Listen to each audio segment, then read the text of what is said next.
Okay. We'll start where we stopped last time.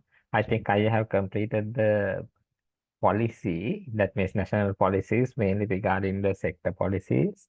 And I have explained you the energy policy and the transportation policy. And we have already started the national economy side also. And we learn about some indicators. Now here I am not going into the details about the each and every indicator.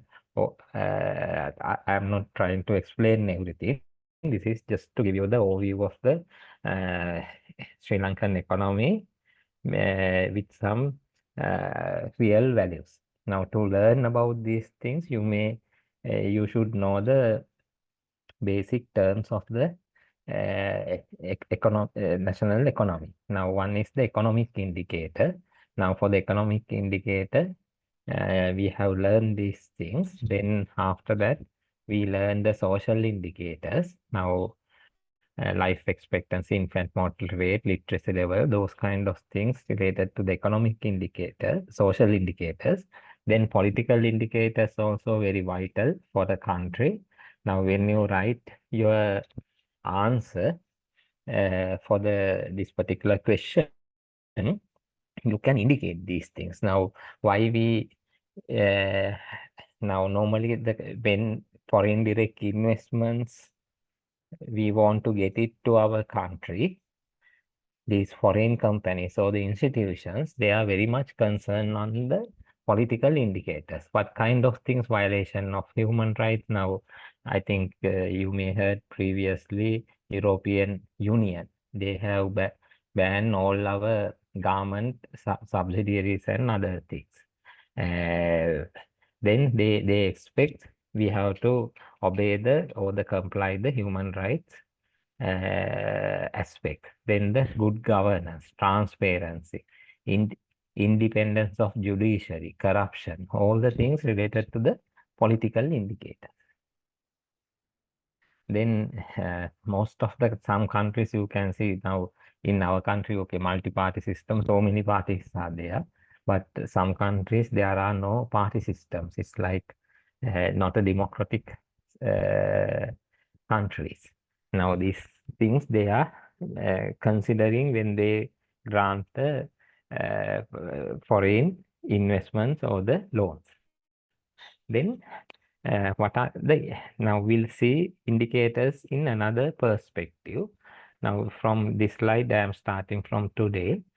Outcome indicators and input indicators. Now, you can specify some indicator as sometimes as economic indicator, political indicator, social indicator, or maybe outcome and input indicator. Now, outcome indicator, gross domestic product is a outcome indicator. Life expectancy is a outcome indicator. Maybe in some classification, you can specify it as a social indicator. Then adult literacy, unemployment rate, poverty, headcount. Then input indicators, savings, investment, budget surplus, deficit, school enrollment. Now, some you can consider it as outcome, some you can consider as an input. It's another way of classifying the indicators. Then some you can identify as a aggregation. Now, aggregate indicators, GDP, life expectancy, fertility rate. Now, same indicators, they can classified in different wording. Then sectorial indicators, single variable indicators like that share of agriculture in GDP. A primary school, just now when you read some document or maybe some paper, you can see these same indicators, they may classified in different ways. Then some are process indicators, indicators of good governance. Now, if some country wants to give a funding for some project, then they are looking at these good governance indicators. Then what are the good governance indicators? Transparency. Now that first thing they see whether this tender or the bid, they want to avoid using a transparent mechanism, maybe competitive bidding process they are following. Then who is accountability? Then non-discrimination. Non-discrimination means it could be a male-female discrimination, maybe the cultural, maybe the religious-wise, maybe the race-wise. That kind of thing should not happen. Then equity, same male-female, they both should get the equitable advantage or the benefits of these investments. Then inclusivity, then the participation, those are good governance. Then multi-party system, it's a good governance principle. Then our main criteria is government policies to achieve the growth and stability of the economy. Now, what are the government policies you can see? Now, here mainly I am not trying to explain all the policies. Now, here mainly the financial or the monetary policies may be related to the economic growth. Now, that's why I want to start the national policy first and subsequently wants to start the national economy. Now, these are also policies, but these policies you can see mainly related to the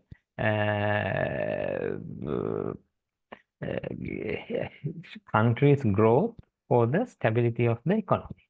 Now main terms, now every time when you listen maybe in English news or when you read the English newspaper about the economic situation of the country, they are talking about fiscal policy and the monetary policies. Those are the two policies mainly finance ministry is used as a tool. Now, what do you mean by the fiscal policy? Now, everyone knows, I think, all are engineers. Now, you can feel what kind of tax percentage they are deducting from our salaries. Now, pay tax. Now, it's a fiscal policy. Now, fiscal policy related to the taxation expenditure of the government. Now, mainly they use fiscal policies to maybe enhance the government. Sometimes they want to enhance the expenditure, or sometimes mostly in our countries they want to cut the government expenditure. Now when they want to cut the government expenditure, they want first thing they want to reduce the money circulation. Then they may adopt taxation through the fiscal policy. Then pensions, infrastructure, budget deficits and its financing, etc., mainly related to the fiscal policy. Then other one is the monetary policies. Now, monetary policies mainly related to the as a financial tools. Maybe they want to increase the interest rates or decrease the interest rates. Then they want to enhance the reserve ratios, money supply. Now, IMF has instructed government not to print additional money. Now, that means they are trying to reduce the money supply to the economy. Now, then they are asking government, or they are forcing government to utilize the available money. That means whatever the money is circulated within the economy, they want to use. Then that's a monetary policy. Now, for that monetary policy, they will take, okay, we are not printing additional money.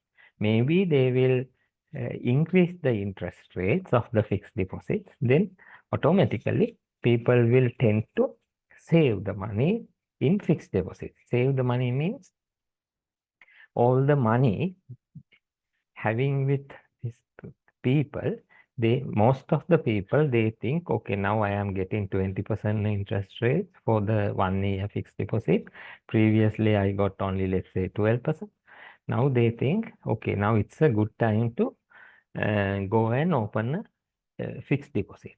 And people will go and save that money in a bank. Then that's a monetary policy adopted by the government That means they are trying to increase the interest rates to attract the money which are having with the people. Then all the money will come into the banking system. Then banking system, central bank or whatever the regulatory body, they can control the money. Now, then they can enhance the, okay, local currency reserve ratios, maybe the foreign currency reserve ratios, they can do. Then again, if they want to uh, cut the spending of the people, that also they can use. Then once they are giving a higher interest rates, people tend to save. Now let's say if they give only 5 to 6% interest rate, people may think, why I am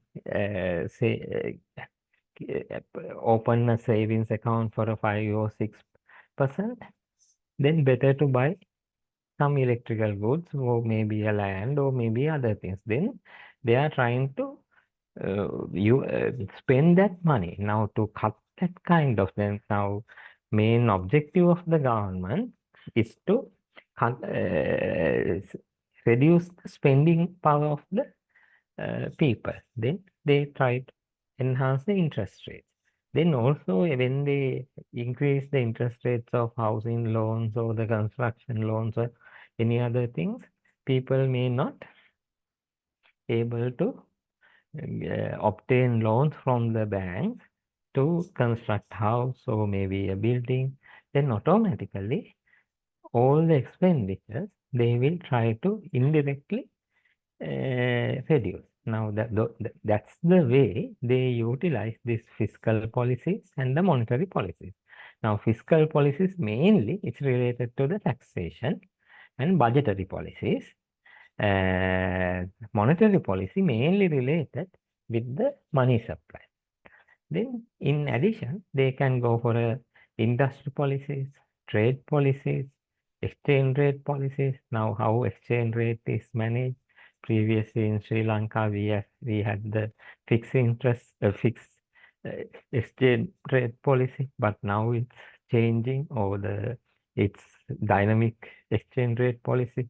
That means demand and supply of foreign currency will determine the exchange rate. Then the development policy, how wealth be distributed.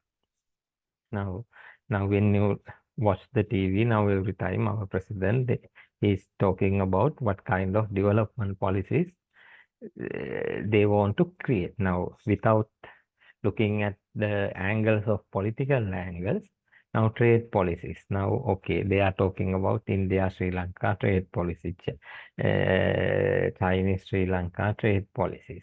Maybe now recently Thailand, Sri Lanka trade policies.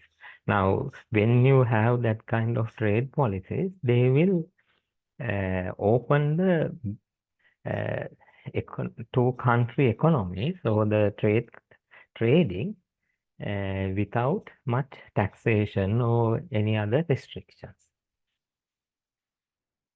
Then fiscal policy.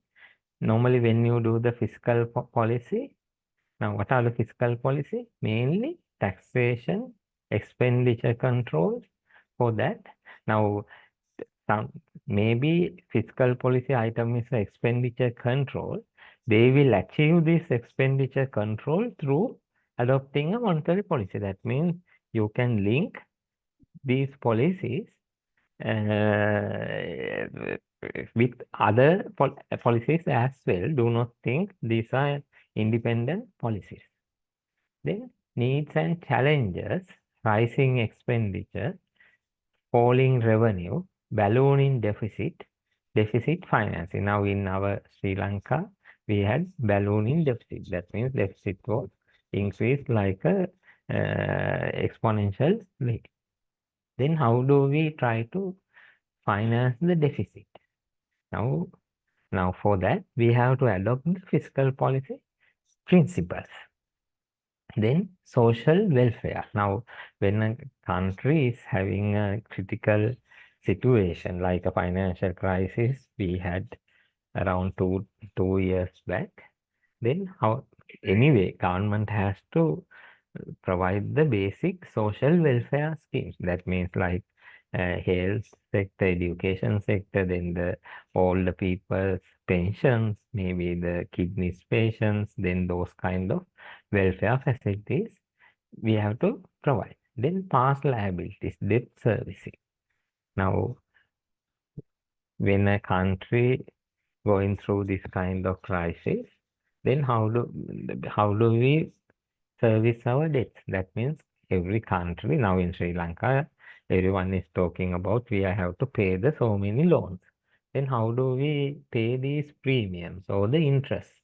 Now for that, I think everyone is heard about this loan restructuring or debt.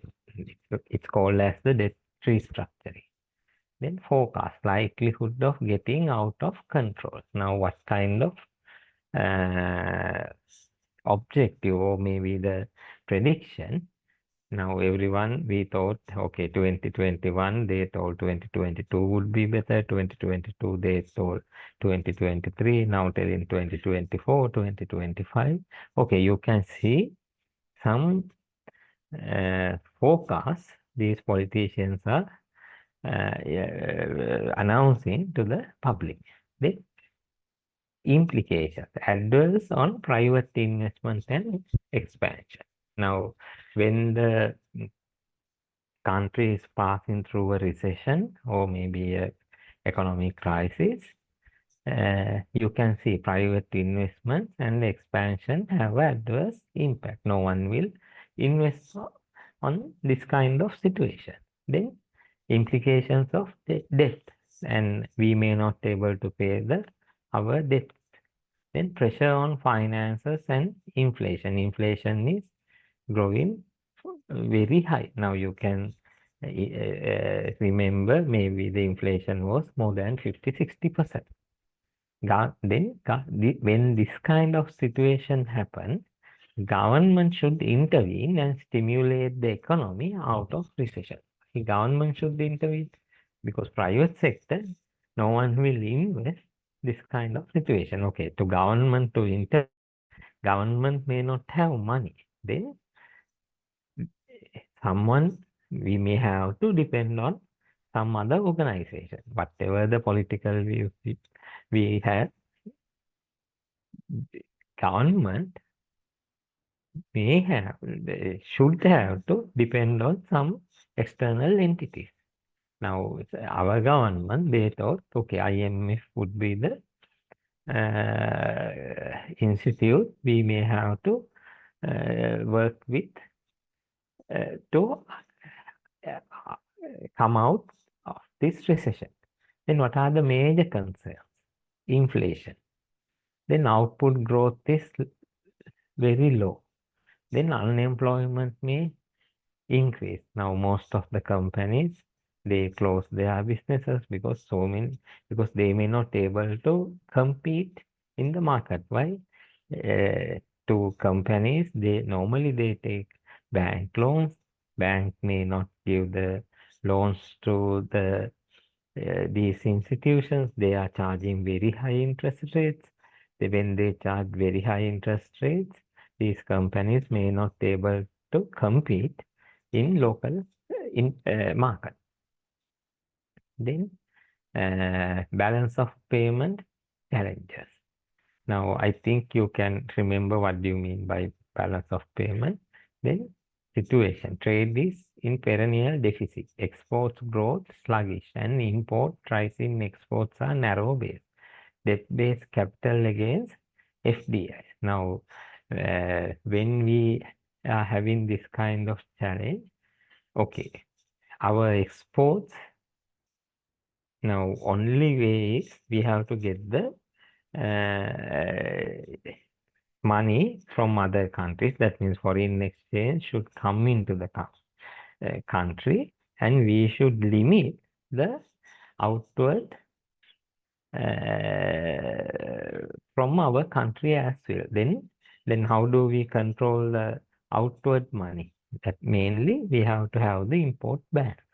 Now you can remember, now just try to compare these things with maybe last year or maybe the end of 2022, that period, you can remember so many imports bans. Still we are having vehicle imports bans still there. Why? Once they open the market, government has to spend so many, so much foreign exchange to open the LCs and other things. Now they are uh, forcing or they have implement a ban on uh, vehicle import. Then challenges, creating export growth. Now, other main thing is to overcome this recession, we have to anyhow create the export growth. Now, maybe due to the import ban and other things, or maybe due to the banks are not opening letter of credits and other things, we may not able to bring the imported goods or imported raw materials which we need to manufacture these export products. That's also having a huge impact. Then we may have to think about diversifying the exports. Maybe previously we export the finished goods. Now maybe in different diversified methods we have to think. Then export growth vital for rapid economic growth. Maintaining capital flows, maintain reserves at adequate levels. Now in Sri Lankan government they decided, okay, tourism sector would be the most appropriate sector to attract the tourists and obtain the foreign reserves to the country. Now that's the another thing is foreign country remittances. That's also it's like a service sector part. Now we now every export oriented company they need some raw materials, they may need some other product to bring, maybe the machinery equipment they need to bring. Now for that, these companies need foreign currencies.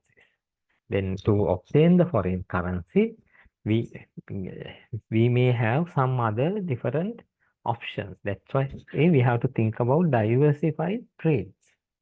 Then seriousness of BOP, they hit very quickly.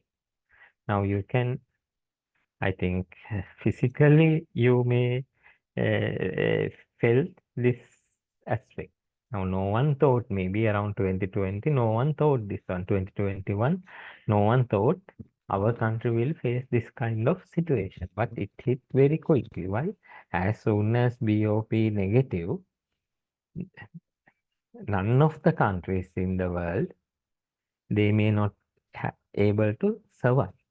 Then exchange rates crash as soon as now in I think 20 up to 2022 March, our exchange rate of US dollar is around 203. Then suddenly government decides to float the exchange rate. Then it has risen up to around 360, 390 Sri Lankan rupees. Then you can think but how much government spend on government reserves to maintain the US dollar rate at 203? Okay, maybe if we have a huge reserves, then country can afford, but uh, now maintaining the exchange rate 203 or the fixed exchange rate, there are advantages. Why? Now, as soon as you float the exchange rate and just think it if it if it reach around 360 from 203, it's almost 150 Sri Lankan rupee increase. Then you can imagine what kind of debt.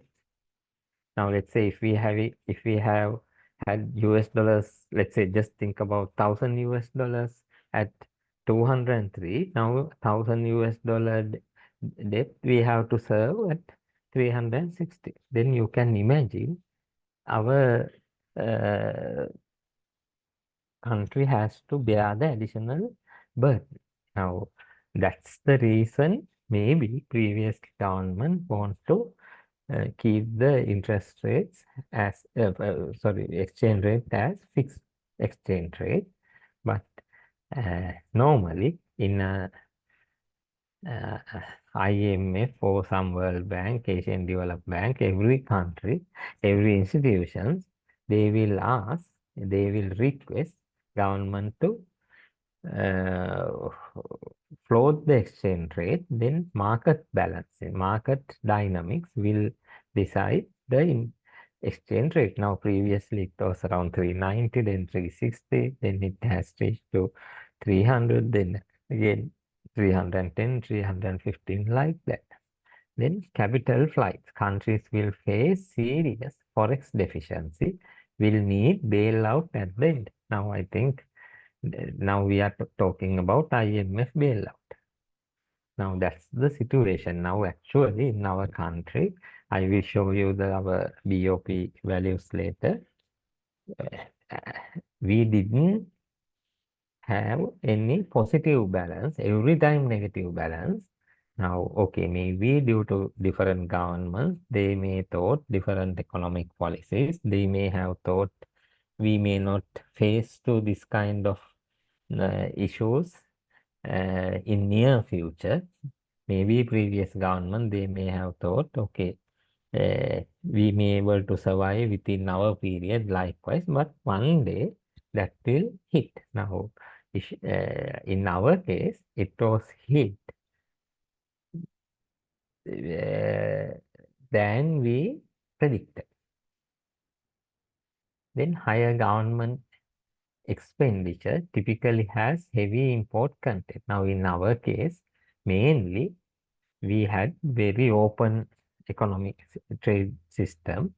Then everything we imported. Then our import expenditure was very high. This means rising government expenditure affects BOP current account. Now imports, exports, that's one thing. Then capital borrowings, increase the domestic liquidity. Steady capital borrowings will increase reserves. Now, if we can get the capital borrowings to increase the reserves, that would be good. But you have to think what kind of interest, what kind of repayment plans we have to think. Then short-term borrowings can cause serious pressure on BOP. Now, that's the main reason our country had to face. Now, we can't, I am not here trying to explain you who did the wrong thing or who did the correct thing. Now you can think. Now short-term borrowings. Now still we do not know what kind of debts we have taken. There are long-term debts, medium term, very short term. Normally short terms mean to overcome the fiscal deficit, financial these deficits, to maybe sometimes they may take money to pay another loan.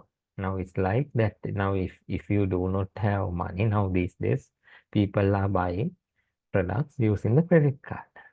Now just think, if you are having some expenditure if you want to do, but you are not having cash, then what kind of thing you can do? You can go to the bank and get the cash advance from the credit card.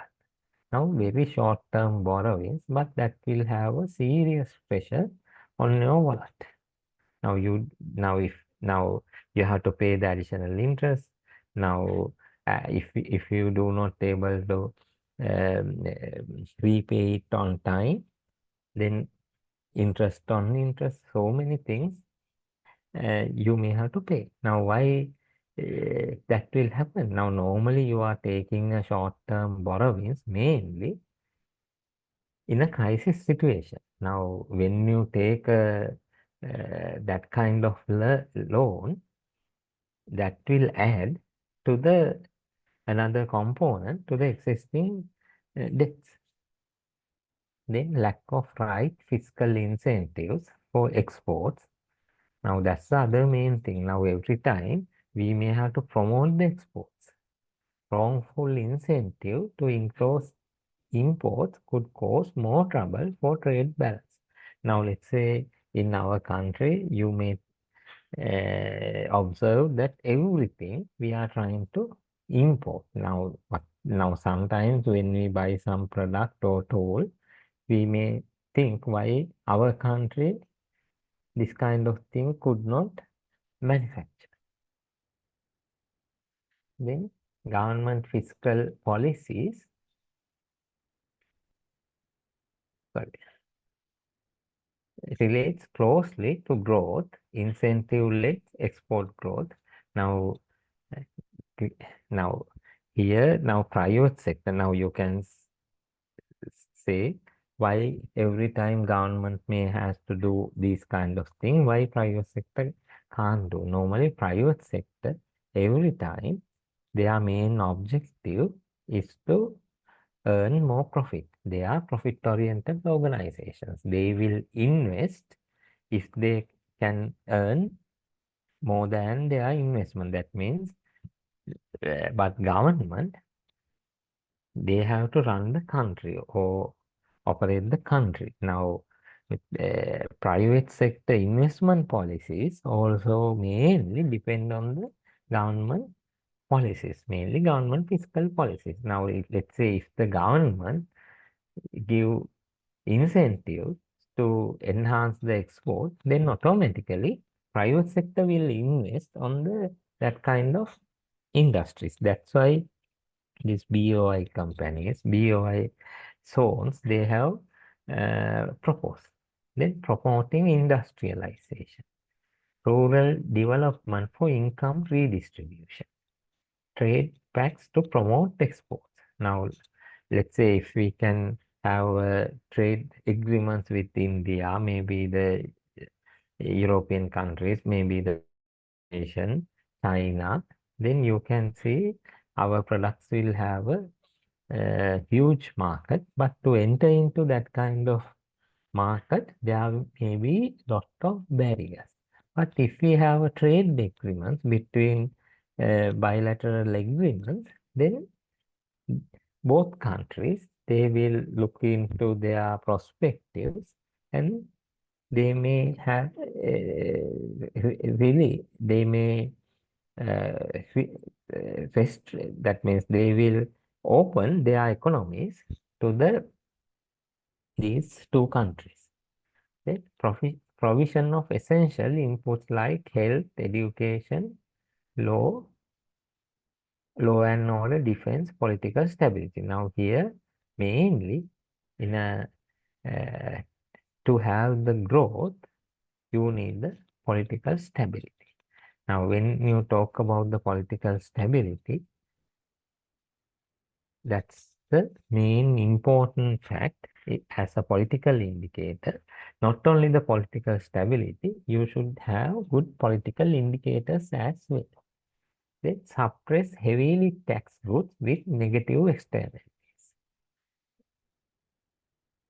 Now, let's say now this kind of situation, if government opens to the open our trade for the vehicle trading, then do you think government will open that means lift the import bans for the vehicles and expect people to bring big with larger vehicles like V8 or whatever that kind of vehicles, then that will have a very much negative impact on the economy. But let's say if they first now they have lift the bans for the maybe the farming vehicles, maybe the public transport vehicles like that. Maybe when they open for the domestic vehicles, they may put a restriction for maybe let's say first 1000 cc, 1500 cc. Likewise, they may have to uh, go phase by phase. Then create public goods with positive externalities. Now, to overcome this kind of situation, government may have to provide public goods, providing funds at low interest. Now, government may give concessions to the banks to provide low interest loans for the investment purposes. Then managing price stability, that means inflation, they have to consider. Maintaining exchange rate, keep interest rates stable. Now you can observe that previously, I think around 1 to 1.5 years back, fixed deposit, they may have paid around 30-35% interest rate. For the housing loans also, they impose around more than 25% interest rate.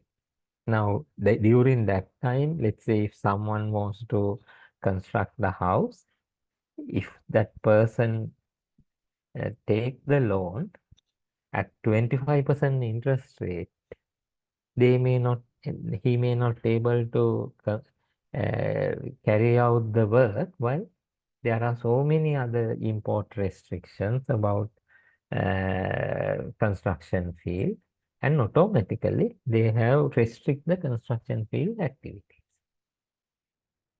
Now, other main thing is managing the budget deficit, keeping debt levels under control. Now, keeping the debt levels under control, that's why IMF is every time telling, okay, we have to do the domestic debt restructuring as well as the international level debt restructuring as well. Now, debt restructuring means we are trying to delay or maybe extend the payment periods. Now we know now at present we are receiving foreign exchange through our remittances and the tourism mainly.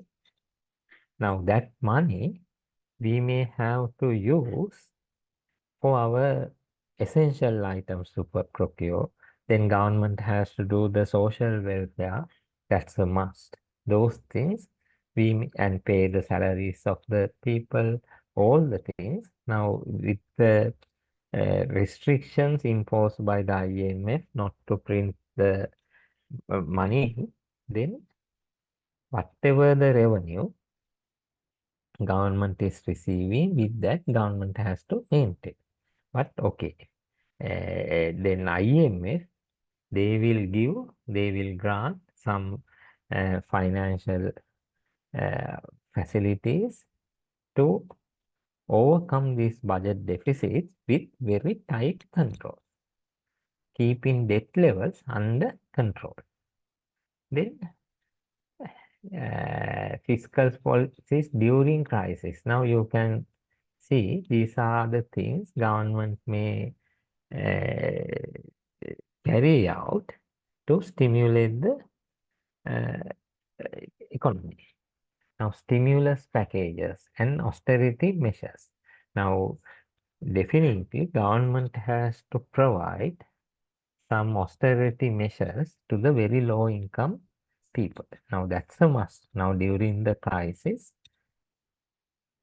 these very low income people, they will suffer very hard. Now, okay, maybe or whatever the way, we may have to provide. Then, controlling government budget deficits. Tax holidays to promote FDI. FDI means foreign direct investments.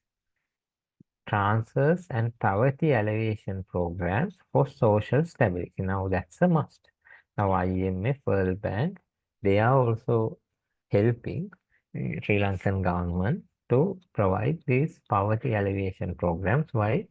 People now okay, now you can compare. Previously, we had, okay, low income group, middle income, or high income group. High income group, they may not very much suffer, but now our middle income group also fallen to the lower income group, and lower income group may fallen down to very low levels.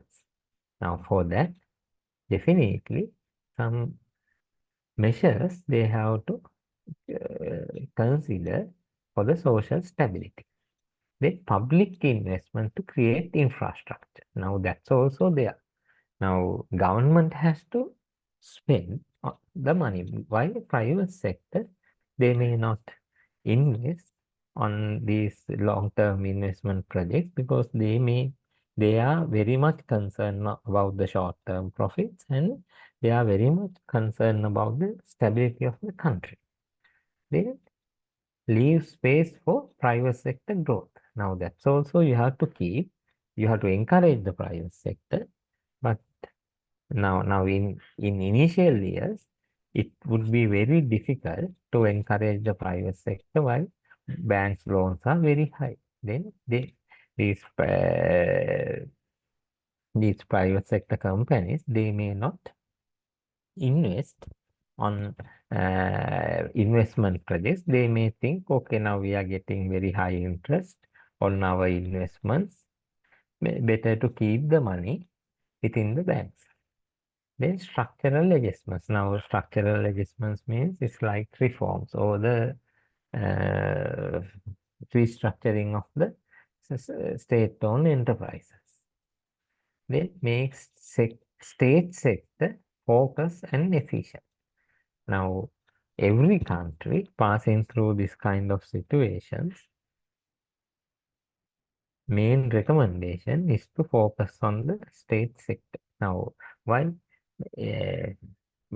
government sector or the public sector, they think most of the work, once they transfer to the private sector, these works may carry out in an effective and efficient way.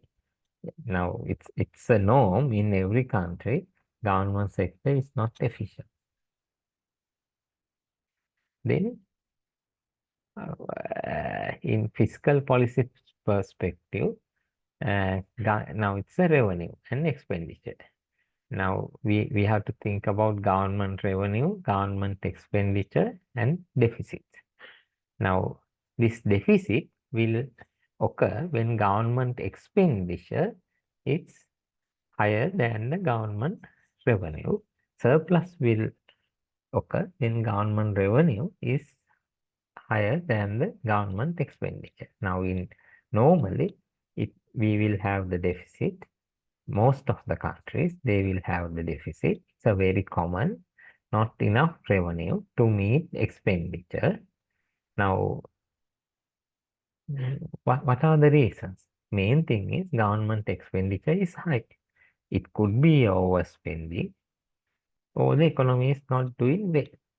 Then what are the mechanisms we can think? When the government spends more than its taxes, now the government revenue mainly comes through the taxes.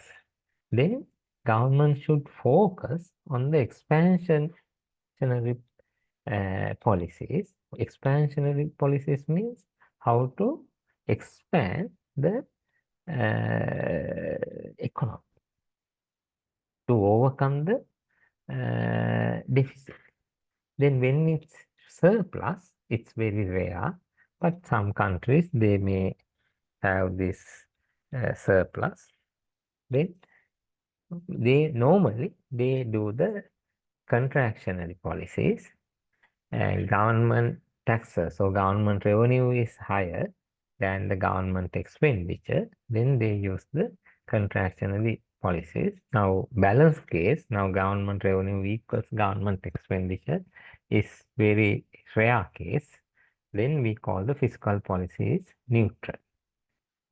Now, normally government will use expansionary policies or the contraction policies depend on the situation. That means whether the government revenue is higher than the expenditure, it's very rare. Normally, we have to use the expansionary policies. Now, expansionary policies means how to expand the government revenue. Now, why? Because expansionary policies we need when the deficit situation is there. Then when the deficit situation, we have to first identify what would be our deficit. I think in our case, until IMF come and do the thorough review, we didn't know what is our deficit. Frequency of the deficit, means of financing the deficit, control on business cycle. Now, means of financing means how to overcome this deficit. Now, that we call the deficit financing. Now, no one will, no government or no institution, they will provide finance for the deficit finance until that particular country shows that their commitment to overcome the deficit. Now, that's the real situation in Sri Lanka. Now, IMF is forcing Sri Lankan government to do so many policies to be changed in order to enhance the government revenue. That means the government has to show that they are adopting expansionary policies to enhance the government revenue, and not only they enhance the government revenue, other one is to reduce the government expenditure as well. Then government revenue mainly through the taxation. Now almost 90%. That could be have the income tax, corporate tax, pay tax, VAT. Now in our country, social security levy, excess. Also there are trade taxes, custom duty, excise taxes. When whatever the way, they may be in different names. Now they previously mentioned as the nation building tax. Now they are talking about the capital gain tax, whatever the way, and so many fees and levies they are introducing. Now they have increased the passport fees, they have increased the liquor license fees, they have increased the what revenue licenses of the vehicles, registration of vehicles, well, then transferring of deeds fees, stamp fees, whatever the way, government objective to collect the government revenue through different revenue sources. Now, this taxation you can classify as direct taxes and indirect taxes. Now, direct taxes could be progressive, income tax, payee, corporate taxes. That means when your income is increasing, your tax value would be high. Then indirect taxes that will pass on to the final consumer. Sales tax, VAT, import taxes, excise duties, social security levy, whatever the things. Now, let's say if you buy a product at a supermarket, okay, they may not give you a VAT invoice, but that product may inclusive of the VAT. Let's say if you go to some other shop and buy a product, you can see, okay, they may put, okay, product value, then the tax value and total. Now, when they show the tax value, who is paying? They are passing that tax value. Now, let's say if you are buying a 100 rupee product, they are asking you to pay the 118 if the VAT is 18%. Okay. Then they are charging you 118 instead of 100. Then 100, they have, the company is keeping 18 rupee, they may have to transfer to the inland revenue as a tax component. Then how do we do the deficit financing? That's also very important thing. How do we do? Then we have to see the sources of financing. Now, for the country, we can utilize the foreign sources, domestic sources mainly. Now in the foreign sources, we can get the concessional borrowings, institutional borrowings, foreign market borrowings. Now issue is these foreign market borrowings, we have to pay some higher interest than the now concessional borrowings means like Asian Development Bank, World Bank, they are giving loans or they are serving these debts with a very concessional terms. Maybe they will give grace periods, they will give a very low interest, but it may take time to get these concessional borrowings. Now, our main issue is maybe now, let's say our government wants to pay 100 million US dollar next day. Then as a capital payment or the interest payment, then we may have to raise that 100 million US dollars as soon as possible.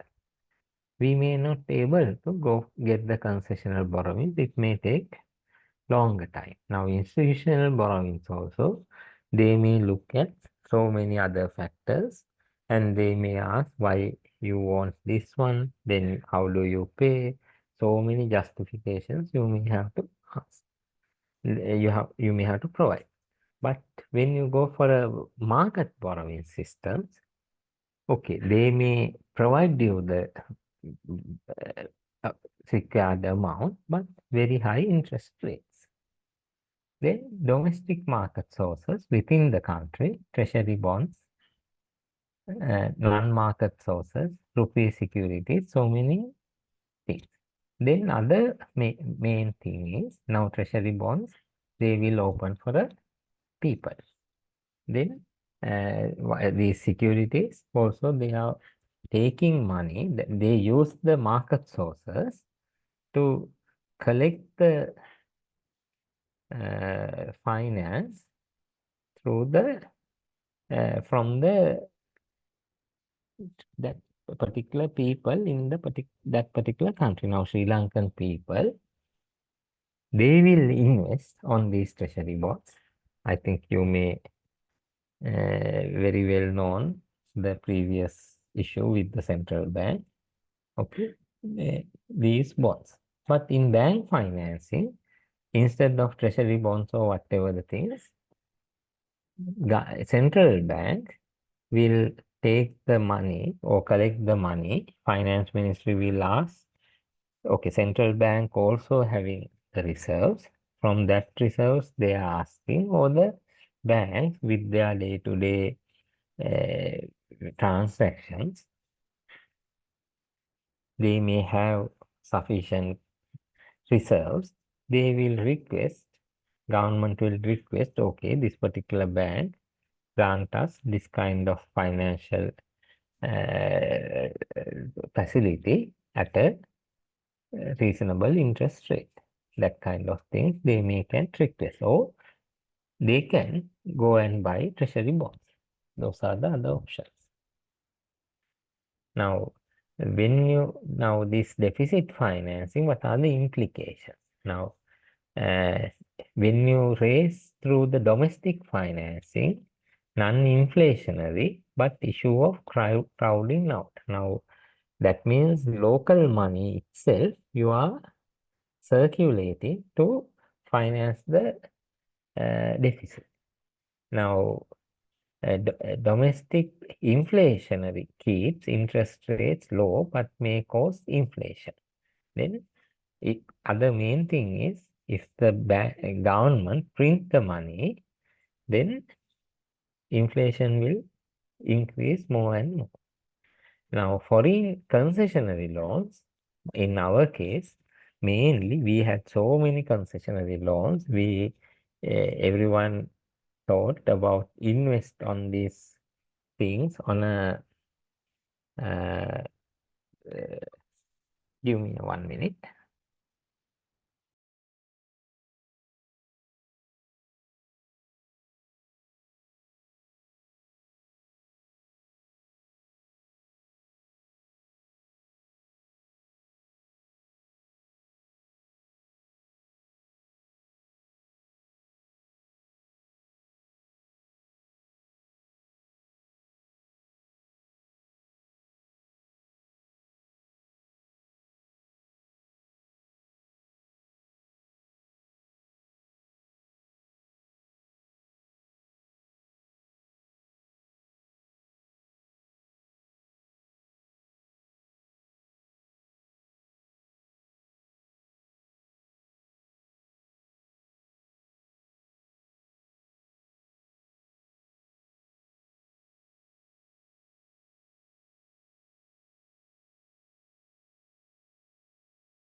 Okay, sorry. Then foreign concessionary loans, maybe government may have not used in a proper way.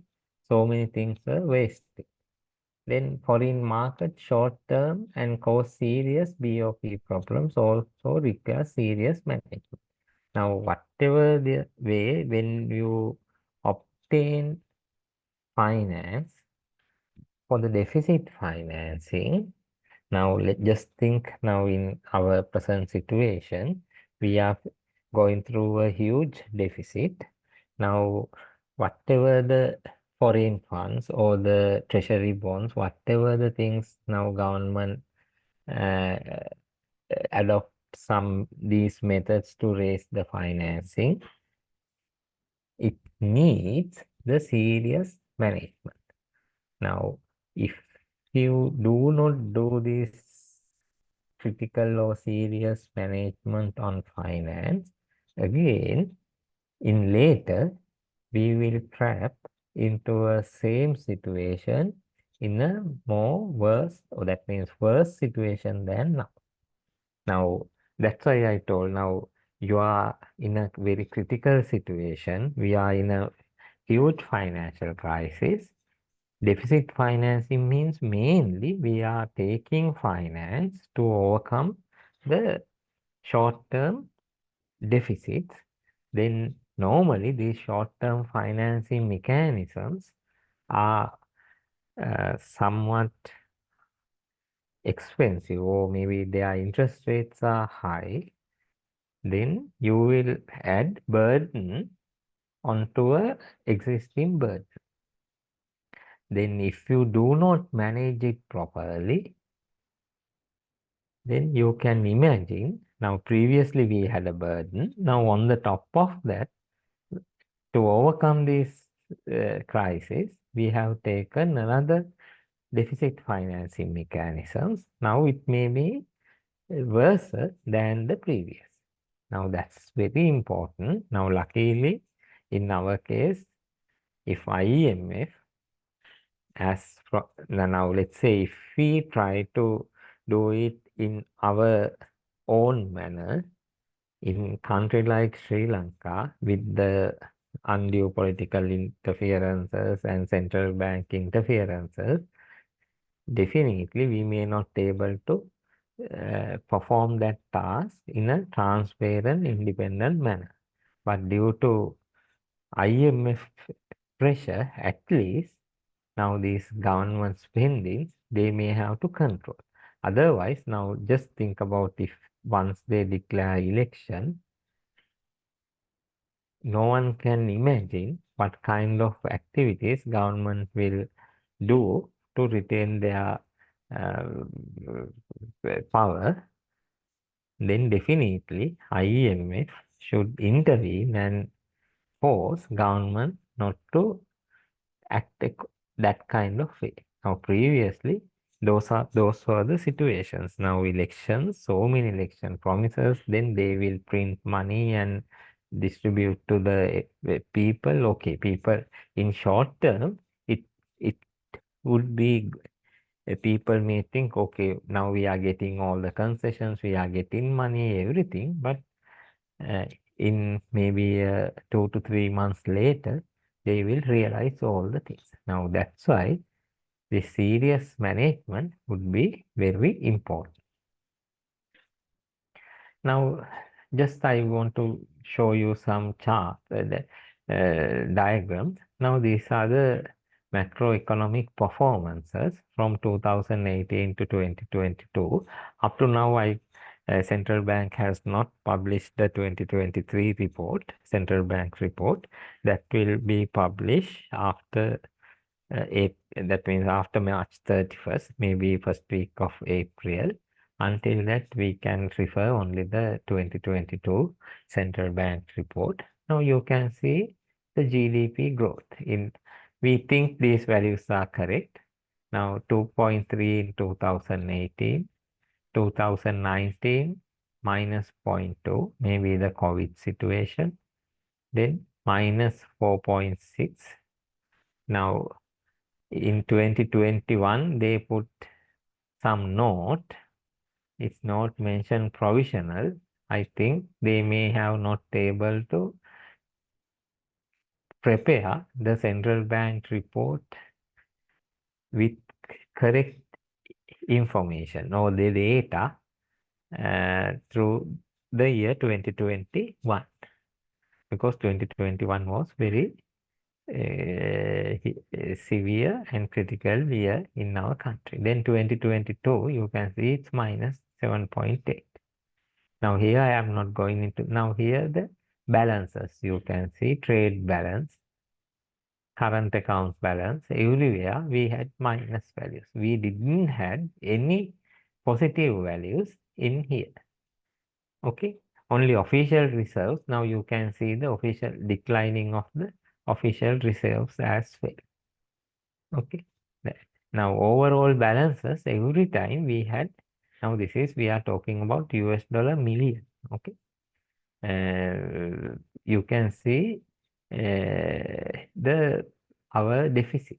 Now every time, now current account balance, now this is, they have shown it as a percentage of gross domestic product, but okay, whatever the percentage they are showing, it's minus values. Now do not think our politicians or our economic experts, central bank, they didn't know these things. They know these things, but due to maybe the incorrect government policies or maybe the incorrect policy decisions, those things may have caused the situation worse. Now here you can see government debts in 2018 as a percentage of GDP, it's 78.4. Now whatever the gross domestic product you earn, out of that, let's say if you earn 100, then 78.4, we have to keep provision for the payment of debts, to serve the debt. Then only, let's say here 22% is remaining for all the expenses. Now just think 2019, it has reached 81.9. By 2020, 96.1. Now here, debts are higher than the GDP asset. Now that is not sufficient. Now that means future GDP also you have to consider for the payment of present debts. Now that's the thing you have to consider. Now here you can see money supply. Now it has been controlled by some other things. Here I am not going into the details about these things. Now inflation, you can see 46.4 by 2022. Now likewise, I have shown you some information extracted from the central bank report as well as the Department of Statistics, just to give you the overview. Do not memorize these values. This is just to give you the overall picture about what we have learned up to now. Now here, normally in our country, we are mainly discuss about the service sector, industry sector, and agriculture sector. Those are the main things we are considering. Now service sector also declined. Industrial sector hugely declined. Now here you can see in the industrial sector, construction sector, manufacturing sector, nothing you can see have a growth. Then agriculture sector everywhere. Now our in 2021, our overall size of the economy, US dollars billion, that also declined. Now here you can see the GDP growth by sector. Now different sectors. Forget about these taxes and less subsidies. It's some financial aspects. Service sector, industrial sector, agricultural real GDP. Now here 2016, 2017, 2018, we had some positive values. Now everyone is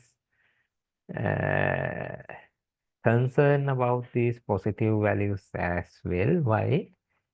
They think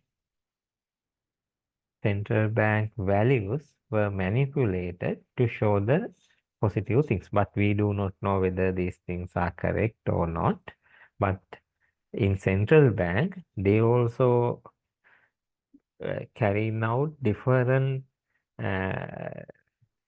what do you mean by analysis? Maybe for the low growth, high growth, medium growth, different scenarios they are carrying out. Now, once they propose these scenarios, government decision-making authorities, they make use whatever the scenario they want in previously. But now you can see now in 2021 it's completely a different year.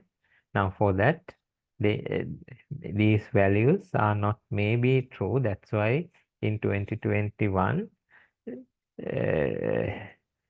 they may try to revise some inaccuracies in previous year that shows some positive values, but there are so many concerns in the 2021 values.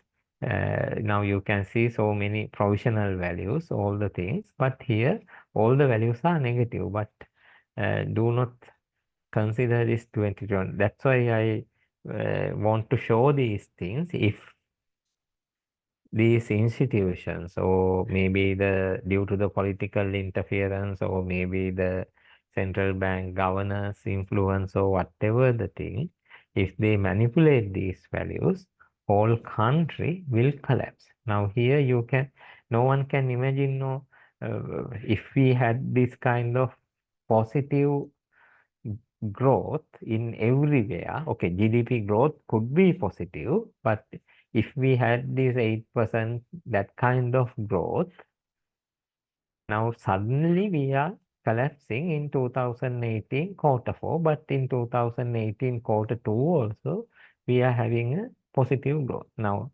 there should be a real reason. Now, when you have this kind of real reasons, definitely these experts, maybe the controlling bodies, they should take the corrective or the mitigatory action. Now here you can see our growth. Now agriculture, service, industry, everywhere we are having some negative values. Now this is, I think everyone can remember, this is our price indexes. Now previously we had this kind of inflation level we have maintained. Now April 2022. Now this is the place, I think March 2022, government decided to float the exchange rate. Now up to now, government has maintained the inflation like this. Now why? Because so many imports they have carried out, and for the imports, okay, maybe country has to pay a lower amount. Why? We are not float our exchange rate by putting government reserves. Government has controlled the exchange rate. Suddenly they change the decision to float the interest rates. Then we had faced a huge increase. Now, in addition, we had so many other restrictions, everything. Then this organic fertilizer policy issue, all the things happen. But now again it has reached single digit value. Now here so many indexes are there. I am not going into details about this, just to give you the indication. Now here the foreign direct investment flows. Now you can think we had very good foreign FDIs previously, but after 2018, 2019, it has reduced. Then trade balances, worker remittances. Now that's also had very negative. Okay, now at one point we had very good exponentially growth worker remittances. Then it was stabilized. Then suddenly, okay, due to these protests and other things, people didn't send the money to our country. Then now again it has been reached to some certain level. Now here you can see the tourism sector. Now that's the sector we are talking about. Government wants to develop more and more. That's and main advantage of developing the tourism sector means now in Sri Lanka we had so many things to market for the tourism, and we are having so many hotels, we are having other recreational facilities, all the things. Without incurring much more investment, we can earn foreign exchange. Now here the overall BOQ, you can see some years, 2017, okay, we had a positive value. Now these values still we do not know. Okay, maybe in early before 2010 that may be having a positive value, but you can see it's very small value. But after that, our values are negative. Now here, government decided to review the central bank values. Still, we do not know whether we are talking about correct values or not in previous occasion. Then exchange rate movements, you can see now here the place US dollar rate, they lift float now suddenly from 203 to 370. Now not only US dollar, all the currencies follow the same situation. You can see now our official reserves, you can see how those official reserves were declined. Now you can see from 2019 onwards, these official reserves were declined. Now why these official reserves mainly declined? Our expenditure was very high. To compensate the budget deficits, they use the official reserves. And not only to serve the budget deficit, also to control the exchange rate instead of having floating exchange rate. Now, fiscal sector imbalances that persist several decades reached a tripping point in 2022. Now here, do not think this was happened overnight. This was there, but no one thought, okay, this will happen in 2022. Every government, they are thinking, okay, in our period, it it it may not happen. But now we have to overcome this situation. Okay. Now here you can see at 2022, our government debt is more than our GDP.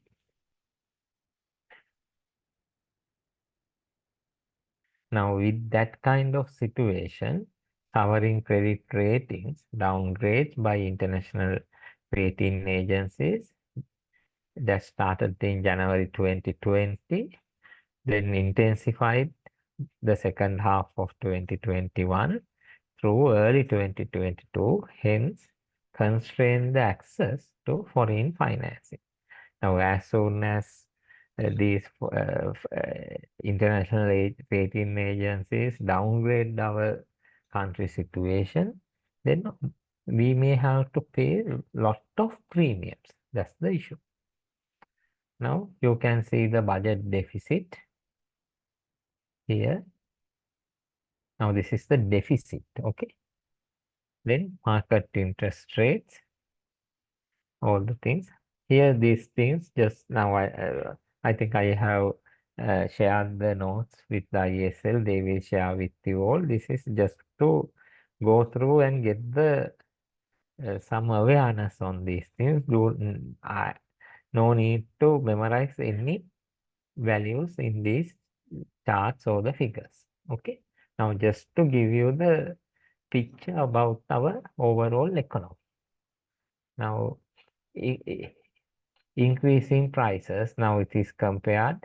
Now every item we are using, it has been increased. Now here highest year on year inflation.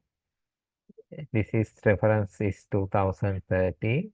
Now during 2022, you can see what kind of things. Now with this kind of situation, what would happen to our wages? That's the thing you have to consider. Now, business and general public alike were in severe distress amid a shortage and rationing of essentials, the ballooning cost of living and cost of production, and loss of welfare and livelihood. Now, that's the issue we are facing. Now, in public sector, let's say our nominal increase, maybe we are getting some salary increment or whatever the things, but our real value depreciating is higher than the nominal increasing value. Then automatically we have to face for this kind of situation. Now you can feel that thing. Now if let's say if we had 5,000 rupees previously, you can imagine what kind of food basket we can procure. But now with that same 5,000 rupees, if we want to buy the same food basket, you can imagine what is the impact. Now that's the real impact is higher than the nominal values shown in the picture. Now the government, what kind of path they are proceeding. Now first thing, they want to enhance the revenue. That's the thing. Now this deficit mainly happens by government revenue is less than the government expenditure. Okay, now our expenditure would be very high, but we may not able to overcome the situation. That means we may not have able to have a positive value, but government main intention was to reduce the deficit. Now they put so many revenue enhancing techniques, fact percentage, then one-time surcharge tax of 25% they introduce, then telecommunication levy they put 15%, then they introduce SSCL, Social Security Levy, then tax base they increase. How do they increase the tax base? They reduce the concessionary value. Now previously, persons who earn more than 250,000 per month have to pay the taxes. That means for the year, tax relief would be up to 3 million. But now they have reduced 3 million to 1.2 million. That means 100,000 per month. Now, automatically that has expanded the tax base. Then, not only that, they amended the tax structure. Now, previously, up to 3 million tax relief is there. Then next 3 million, around 6%. Then next 3 million, 12%. Now, most of the professionals like us, we may have to pay around 6% slab. That means first 3 million, that means 250,000 per month salary is tax free. Beyond that, another 250,000, that means up to from first to 250 it's tax relief, then second 256% additional value. But now it's 100,000, and then they put that means 1,200,000, another 500,000, they put another 6% like that. Now most of the professionals, they are under 30%, 36% last categories. Then reintroduce withholding tax, removed VAT exemptions. Now you can see now what is the impact. Revise excess duties on petrol, diesel, cigarettes, liquor. Now petrol, diesel prices, they introduce the duties. Then expenditure rationalizations. Guideline issue is to minimize electricity and fuel usage. Okay, maybe they introduce this what coding barcode system, everything. Then guidelines issues to public sector to restrict expenses.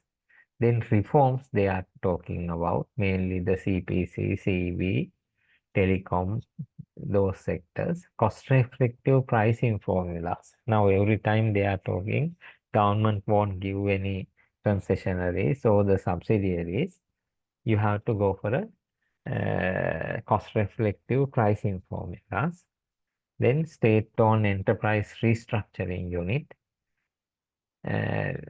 Mainly they selected Sri Lanka Electricity Board, CPC, Telecom, those institutions. Now with these mechanisms, their main objective is to enhance the government revenue, reduce the government expenditure, and their main objective is to have the deficit less. Okay, now to enhance the government revenue, they thought to enhance by 12%, but due to huge pressure on people, they reduced the rates, but still we think these rates are very high.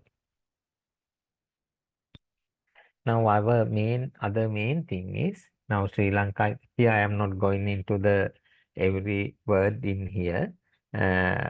We are engaging with the IMF program. Why we entered this IMF program? Mainly to get the support to overcome the balance of payment deficits. Why we use the IMF program? What is the importance of the IMF program? Is we are facing with current low level of international reserves, servicing the significantly high debt repayments due in near term will be extremely challenging. Now Sri Lanka may have to pay huge debt services. That means we have to prepay the loans, and we may not able to pay these loans with our income. Then we may have to restructure these loans. But if Sri Lanka alone, if we decide to proceed with debt restructuring, no one will accept this. Why? Now Sri Lanka is already a bailout country or the bankrupt country. Then other governments or the institutions who have provided these financial facilities, they will force Sri Lankan government to repay the values as soon as possible. Then only option is we may have to get another loan facilities. Then short-term loan facilities would be very high. Then as a practice or as a strategy, government decided to go with the IMF. Then IMF will guarantee to these institutions or the countries, okay, they will taken care of this debt restructuring process. Then liquidity in domestic foreign exchange market has dried up to amidst high foreign debts, service payments, and reduction in foreign exchange inflows. Now, during that time, we may not able to import essential things because definitely we have to import fuel, gas, coal, medicine, and essential food items. But that was the time we had to face all these issues. Now, there is a need for securing sizable amount of foreign financing in the immediate future. Why? To facilitate these things. Now, no one will provide this kind of facility unless some assurance from a reputed institute like IMF will give some assurance to these other donors. Entering into IMF program would not only provide access to additional finance, but would also enhance the confidence of potential foreign investors, including multilateral and bilateral counterparts. Now, what are the indirect benefits? Now, once we sign the agreement with the IMF to enter into this IMF program, everyone will think, okay, now our government will do some transparent mechanism, and whatever the money they are getting into the country, they will utilize in a proper way, and that watchdog part will be carried out by the IMF. This, coupled with the implementation of macroeconomic policy packages, is expected to stabilize the overall macroeconomy, which will further promote non-debt creating financial inflows. Now, with the major areas that could be expected to be considered in the discussion of the potential IMF program, fiscal consolidation. Now you can see government has already adopted these points. Okay, maybe not at once, by step they are adopting. Then appropriate monetary policy stance. Monetary policy means these interest rates like that. Exchange rate flexibility. Phasing of monetary financing. Reforms of state-owned business entities. Gradual unwinding of capital flow management measures, introduction of market-based pricing formulas for utilities, and strengthening social safety nets. Now here they have done now electricity tariff, fuel price, gas price, everything.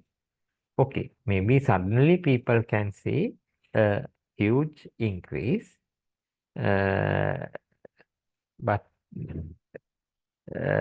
now the system, now market dynamics will solve or the balance the values. Now that's why every month they are announcing the fuel price variations. Now for the electricity, government wants every 3 months, LP gas every month. Likewise, they are reflecting the cost. And macroeconomic stabilization measures could be result in a painful adjustment to the economy in the adjustment stage, but it has become imperative considering the current economic crisis. Now, whoever blame or to IMF for adopting this kind of mechanism. Now, normally, now if we, in here I am focusing on my lecture without looking at any political angle. Now, if a country face this kind of situation, definitely that particular country need the support from an external entity. Now, we have to identify this external entity as some organization acceptable to everyone.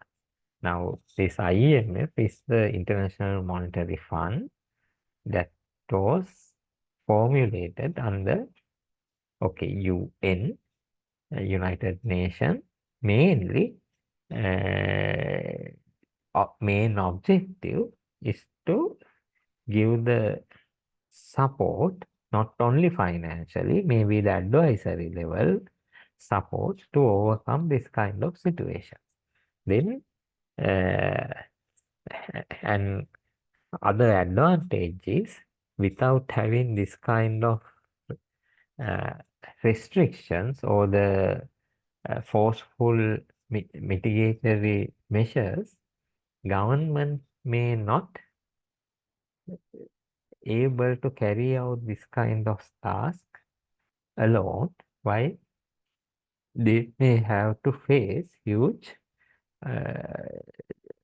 opposition or the objections from the people. Now, government has already announced the suspension of external debt servicing for an interim period, pending an orderly and consensual restructuring of debt obligation in manner consistent with economic adjustment program supported by the IMF. Now, they will support, they may give external consultancy support, they will give assurance, all the things. Now, do you think if Sri Lankan government try to do it alone, no one will accept it? Okay. Then persistent structural impediments and weak economic management over the years left the economy vulnerable and country entered the pandemic with limited buffers. Now, COVID also caused a severe impact to our economy. Now, okay, if we do not have this COVID pandemic, this situation may not arise in 2022. Maybe in later year it may happen. Then vulnerability was aggravated by policy missteps and multiple shocks. Mainly, these policy missteps, mainly about the financial policies as well as these agricultural policies like banning the chemical fertilizer. Enhancing domestic resource mobilization will be critical to addressing macroeconomic vulnerability and imbalances. Now, when we face in this kind of situation, now we may have to grow the enhance the growth within the country, especially this food security and other things, but our decision makers, they made a complete negative direction decisions about these agricultural policies. Then improve state-owned enterprise performance would lighten the fiscal burden. Strengthening public finance management and fiscal rules would improve fiscal discipline and monetary policy. Now, someone can thought why we could do all these things without getting the IMF support. Now, definitely yes, that's the discipline of the country. That means financial discipline we should adopt. But the problem is due to the political interference or maybe the officials' individual decisions, they may think, okay, this may be the best thing, and they are trying. Other main thing is to gain the power or to retain the power they may violate all these rules and regulations. And other main thing is policies are needed to make the private sector more competitive and enable it to engage more effective in external trade. Then social protection is very important. That's the point you may have to think. Now, without government intervention, this social protection may not happen through the private sector. Other main thing is the corruption and poor governance have undermined economic growth and stability. Now that's the main cause in Sri Lanka. Now very recent examples also very clearly prove that still with this kind of financial crisis situations also, our people try to do corruption and poor governance. Although this IMF is looking after these things. Now, what are the things we have to think? Commitment in carrying out long overdue reforms would be critical in shaping the economy over the medium and long term. Now, main thing is overdue reforms. Now, reforms in state sector enterprises. Then, effective prioritization and utilization of external financing for external debt sustainability in the post-restructuring period. Now we are going through this post-restructuring period. Then we have to, that's why I told, we have to manage the finances very serious manner. If we do not manage these finances in serious manner, this problem may arise in very near future in a very worse condition. Then successful implementation of the debt restructuring in line with debt sustainability targets outlined by the IMF, this extended financial facility. Then long overdue structural reforms to restructure loss-making SOEs, lack of consistent taxation policies. Now that's the other main thing. Still, we are not able to tackle this transparency in the taxation policies. People may still think, okay, these professionals, they are paying the tax. Other people are not paying the tax. Now that's the main thing. Need for efficient expenditure rationalization strategies for sustainable fiscal consolidation in medium to long term. Fiscal policies are the tax policies. Then we should have a sustainable fiscal policy. Then energy insecurities of the country. Now that's we have to overcome. Institutional and legislative reforms are warranted to strengthen the oversight of public expenditure management. Export sector policies we have to have. That means we have to enhance the export sector.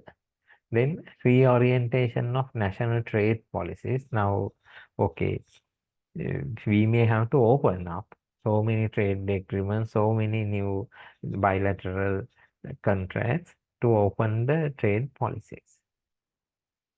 And other main thing is we may have to have a very stringent measures. One, when we open the trade policies, okay, we are thinking about our products to sell in another country, but that whatever the other country, they can produce the low cost products and sell in our country, then automatically all our industries within our country may collapse.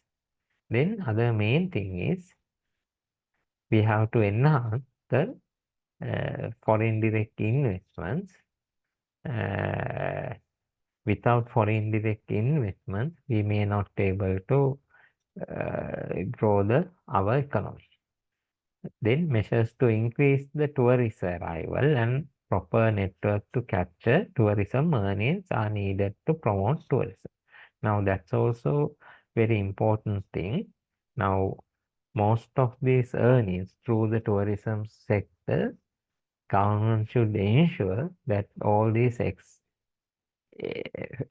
revenue should go through the banking sector. Then mass migration, that's also we have to think about.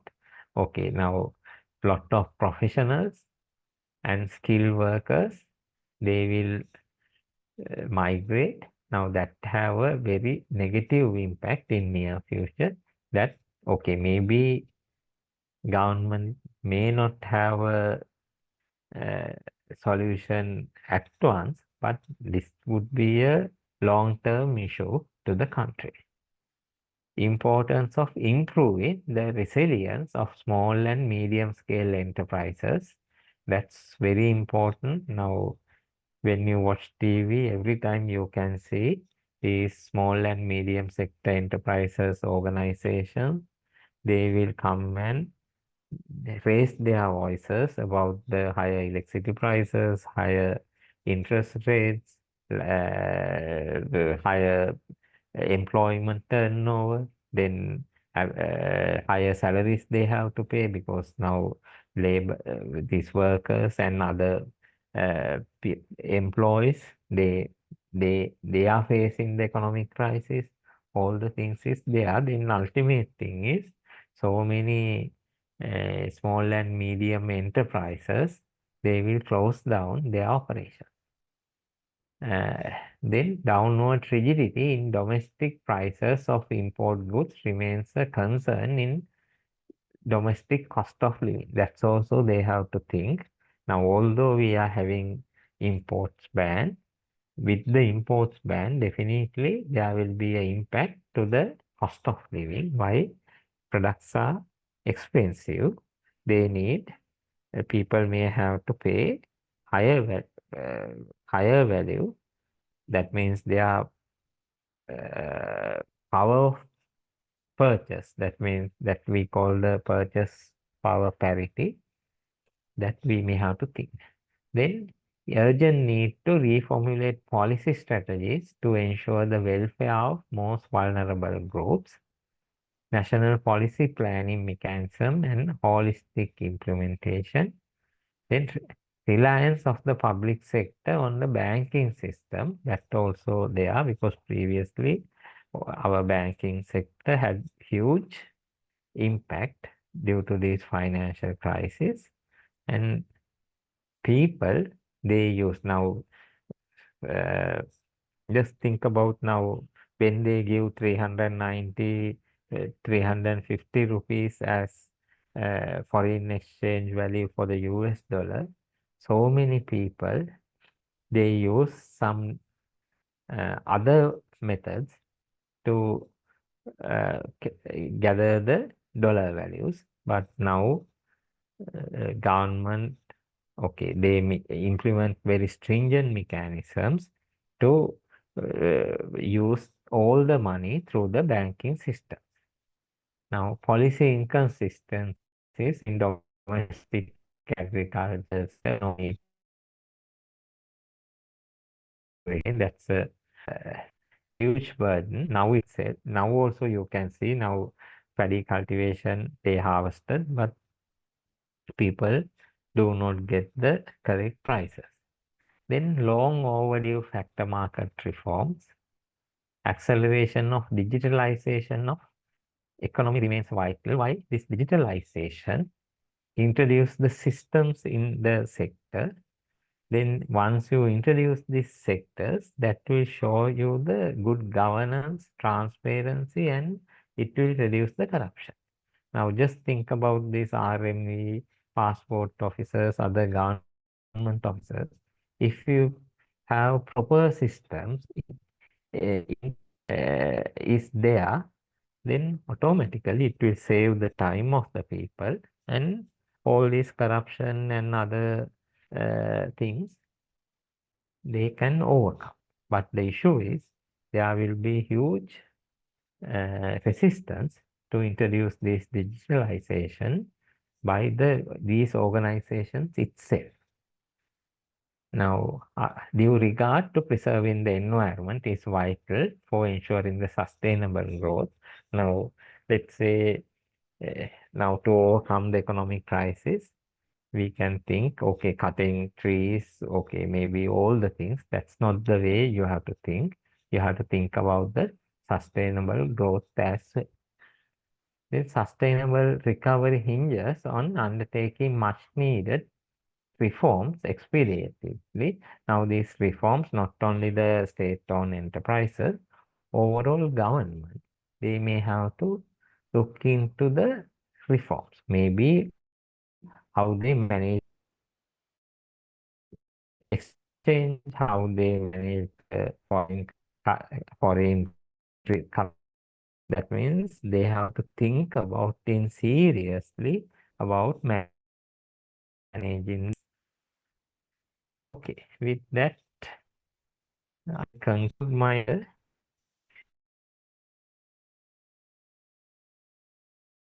any questions to one question under section 2.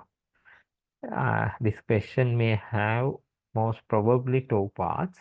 One part would concentrate or the look consider the national policy aspects. Other part will give some concern on the national economy.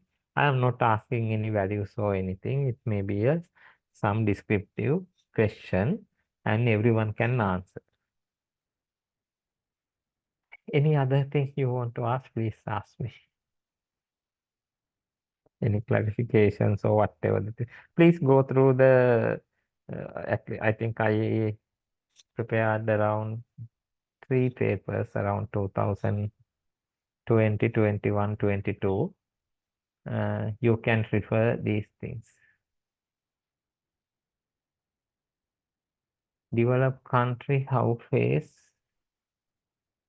economic recession prevention. Okay, most of the developed countries now that it's now we are underdeveloped or developing countries. Our developing countries' main issue is we do not have sufficient foreign reserves. Now, let's say other countries, now USA, European countries, Western countries, all are facing this economic recession. Only thing is they are having sufficient foreign reserves to overcome these short-term impacts. In our case, another main thing is they do not have law or the debts like our countries. Now, for every development activity, we may have to obtain so many foreign loans, or maybe we have to raise the finances through our domestic financing mechanisms. But developed countries, their basic infrastructure and other things, all the things are there. They are having sufficient foreign reserves also to overcome these short-term deficits. But in our case, we do not have sufficient foreign reserves to overcome the short-term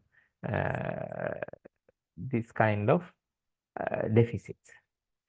But do not think every time these developed countries in USA also, you can see there are huge gaps between the rich people and the low income people.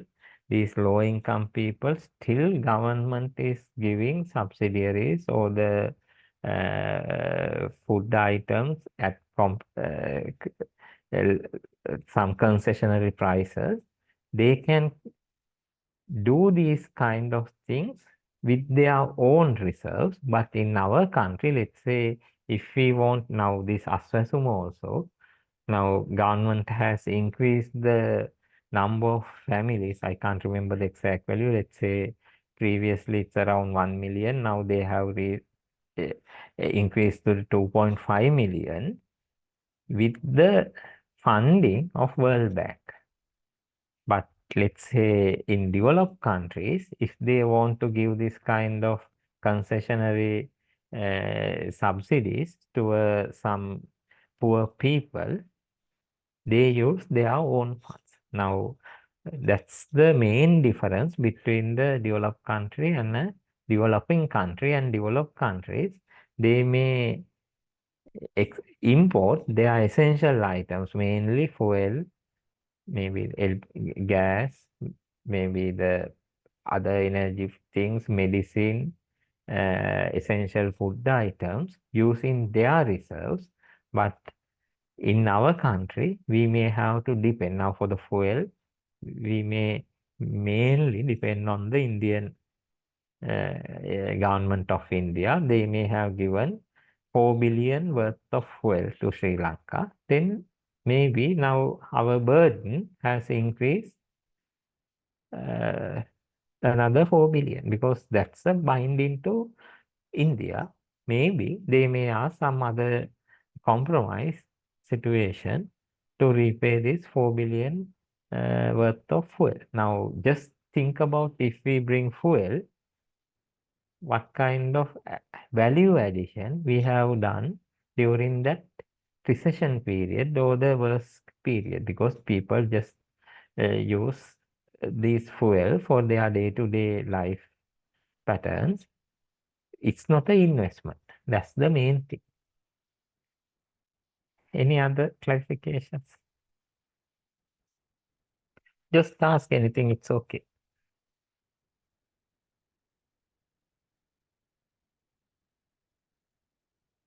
How can we answer the question? Should we provided many examples? How many points should we provided to justify an argument?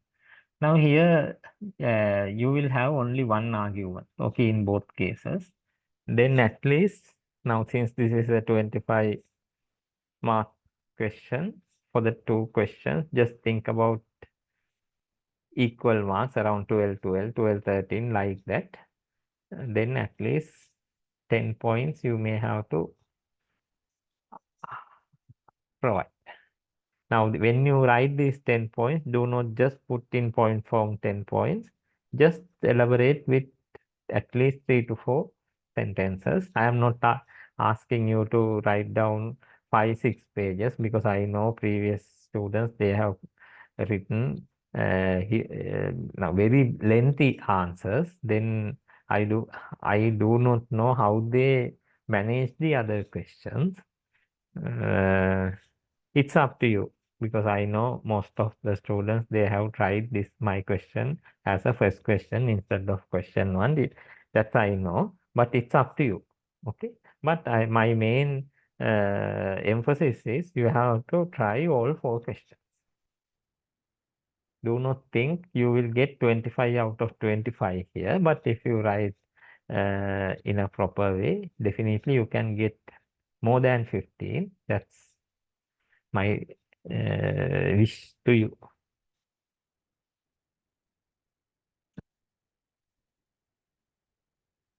Anyway, I will do another module, because ISL request me to do the environment and cultural heritage as well, and that I will do it on 22nd. Here, I think most of the students, they attempted this question, and since this is a some basic question, not only the basic, means everyone can write down the answer with some your knowledge, because it's day-to-day things are there. I personally request you to at least now this 100 times or whatever the paper, just go through the present economic situations, what kind of discussions with IMF, what kind of actions government may have taken. My notes is sufficient, but you can expand your answers with your references as well. Is it okay, or any other thing to clarify? Or shall we wind up?